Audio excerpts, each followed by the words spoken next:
Today we're looking at what makes a logo designer amateur or professional. And so let's waste no more time and jump right into today's video.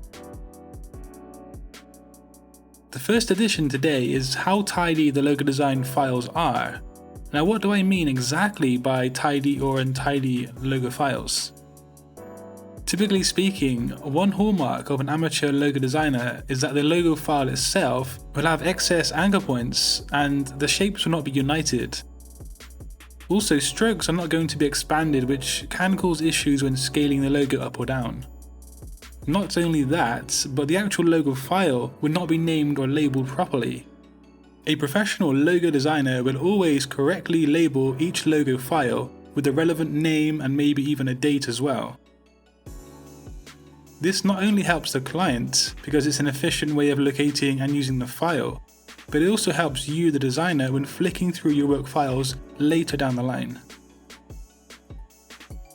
So logo type and font selection, one of the main crimes of an amateur logo designer.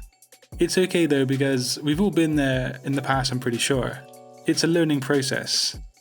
But one way a logo designer messes things up with font selection is simply selecting too many fonts.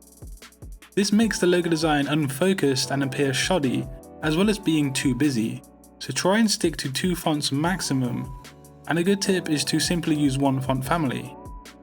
But when you do use 2 different fonts, it's wise to apply some contrast either with thickness or the use of a serif and sans serif font.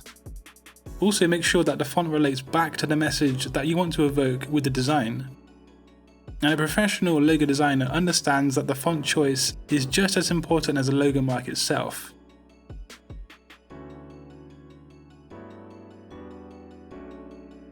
The next point that alludes to a professional or an amateur logo designer is not something that many people consider. You don't want to send too many options to your client, so that means don't send over 20 concepts and 50 logo designs, as an example. There are a few reasons for this. Firstly, if you throw tens of designs at a client, it's almost certain that a few of them are not going to be your best work, and thus they're not going to work out for the business or the brand.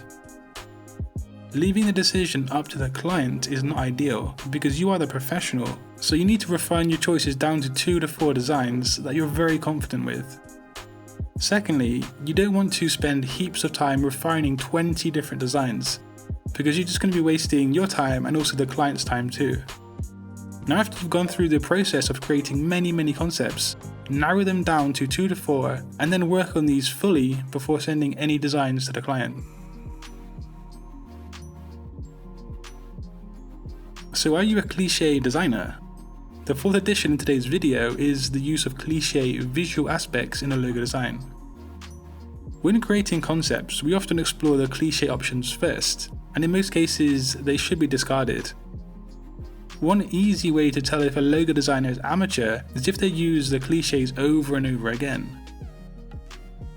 These are things like a pill or a capsule for a pharmacy logo, or speech bubbles to refer to communication, and so forth.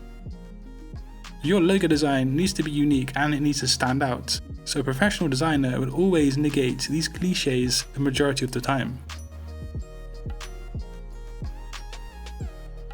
So one crucial aspect that a professional logo designer is never going to forget is to generate an effective brief. You would get a few details from the client on the project, and sometimes you would even be given an extensive brief, which is very handy. However, you should always create a brief for each project. Write down aspects about the company, the target market, the deadline, key aspects or goals that the brand wants to communicate in the design, and so on. An amateur logo designer will steam right into the project with maybe just a logo title and a couple of lines of text about the brand. Now this is not ideal and it's not professional. You will get far better results with a deep and a detailed brief. So there was a quick video on 5 different ways a logo designer can be amateurish or professional. There obviously are more points, but these are 5 of the main points that I've handpicked today. If you do like my content and you want to keep learning essential skills about graphic design, do subscribe to my channel for weekly graphic design content. Have a great day everybody, and until next time, design your future today. Peace.